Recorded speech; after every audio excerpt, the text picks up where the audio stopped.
Welcome in everyone, this is Jordan with Ravens Flash Report, and today we're going to be taking a look at the upcoming Week 7 matchup between the Baltimore Ravens and the Detroit Lions.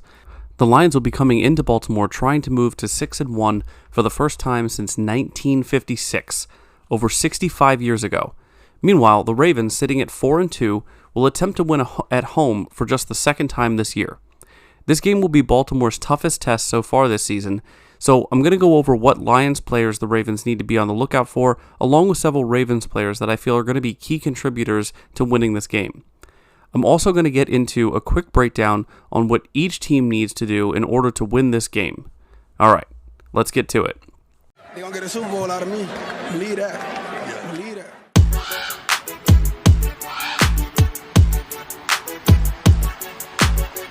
I'm a Raven. It's on. All year. Every year. The Detroit Lions have been and continue to be one of, if not the most complete and competitive teams, not only in the NFC, but also in the NFL in general. That success starts with their quarterback, Jared Goff. Goff's numbers so far this season look as such: 141 of 203 for 1,618 yards, 11 touchdowns, and just 3 interceptions. He's currently throwing 269.7 yards per game with a very respectable passer rating of 105.1. Goff's best statistical game so far this year came earlier this month against Carolina, where he went 20 for 28 for 236 yards, threw for 3 touchdowns, ran 1 touchdown in, had no interceptions, and a passer rating of 132.4. So far, Goff's favorite target this year, no surprise, has been Amon-Ra St. Brown, and while being a true number 1 for this Lions receiving room is impressive, he also admittedly has one of the coolest names I've ever heard. Anyway, so far this year, St. Brown has racked up 38 receptions for 455 yards and 3 touchdowns. And what makes St. Brown so threatening is that he is the complete package. He's able to line up anywhere on the line, beat you on short and intermediate routes, and that's not to say he can't break off a long one. In fact, every single game so far this season, he has had at least 1 catch of 20 yards or more. The Ravens are going to have to pay special attention to Amon-Ra St. Brown and try their best to limit his impact on this game. Now, there are many offensive players that pose a serious threat to this Lions team, but I want to move into 2 of my defensive players to watch out for Detroit. The first is defensive end Aiden Hutchinson, who has been exactly what the Lions hoped they were getting when they drafted him with the 2nd overall pick in last year's 2022 draft. While his sacks understandably are what attract most of the attention, this dude does everything. He's first on the team in both QB hits with 8 and tackles for loss with 4. He's also logged 4 pass defenses, an interception, a forced fumble, which he then recovered, and 4.5 sacks through just 6 games. Oh, and he's gotten those sacks from 3 different places on the defensive line: left end, and right tackle. So yeah, he's going to be everyone's problem, and our O-line better bring its A-game. Last Lions player I want to talk about is Alex Anzalone, who has picked right back up from where he was last year as the leading tackler on this team, and already he has 44 this year, and just last week added 9 more. Anzalone has also improved in his coverage skills with a 63% completion rate against him this year. But a trend that the Ravens might want to try to take advantage of is that compared to years past, his missed tackle rate is on pace to be his highest yet this season, with 8 missed tackles already. Maybe the Ravens can somehow use that to their advantage in this week's matchup. Alright guys, if you're enjoying the video so far, go ahead and leave it a like, and let's start talking about those Ravens. So we've talked enough about how good the Detroit players are. Let's start talking about those Ravens players that were looking to ace this test and show the rest of the country that although we had a couple of lackluster performances, we're still a playoff contender who, just like the Lions, lead our own division. And that starts with our own Lamar Jackson, who, despite some inconsistent wide receiver play, as well as more ball security issues than we'd all like, he has been having a strong season, with a few important indicators on just how strong he's looked so far. While Lamar will never inflate the stat page like some of the other QBs, he has been extremely efficient with the ball and has improved his passing accuracy to a career-high 70%. And while the fumbling has still been an issue, Lamar has actually been very smart and careful with his passes, with his lowest interception rate since 2019, with a 1.7% chance on all pass attempts. He will need to be accurate and smart with the ball going against this Lions D, who can make Lamar pay for his mistakes. And I'm looking for Lamar to have his best passing game out of the season so far, and to get the ball to as many playmakers as he can to truly spread this defense out. And hopefully, Lamar can light them up for his first 300-yard performance on the year. Now, one of Lamar's favorite targets so far this season has been rookie receiver Zay Flowers, who leads the team in targets, receptions, and yards. Zay has seen at least 10 targets in half his games this season, and even though it took him until week 6 to score his first NFL touchdown, I'm thinking that's going to be changing very soon. While I believe Lamar will have his best performance this week, part of that will be because I think Zay is going to explode in this game and truly have his welcome to the NFL moment, going over 100 yards and catching his second and third touchdown from Lamar. Now, I know I just put a lot of pressure on Zay to succeed in this game, but you know who doesn't mind pressure? Our next Raven, whose performance could break this game open with his ability to find open space in the defense. That's right, it's Mark Andrews.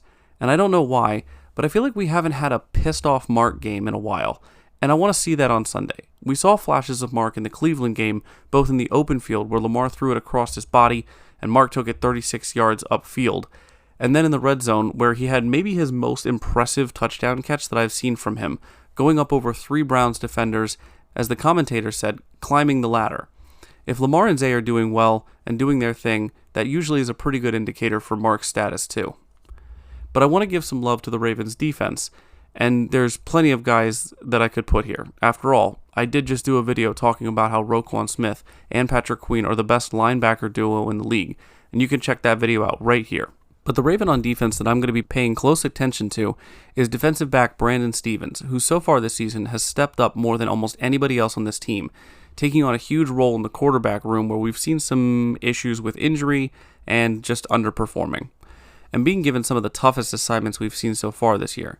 He did really well last week covering DeAndre Hopkins, but I want to see that again from this week, and I want to see him do it against St. Brown, Josh Reynolds, and even Jameson Williams if that's what the situation calls for. Now, I do know that our amazing safeties have helped a lot to cover some of the secondary's failings, but Brandon Stephens is having his best year ever, and I want that to continue against these Detroit Lions. So now that I've given you some players to watch on both teams, I want to turn your attention to some ways that these teams can improve their chances of winning this game, and we'll start with the Ravens. First off, the Ravens need to win the turnover battle. I mean, they need to create turnovers, and they need to not have any turnovers.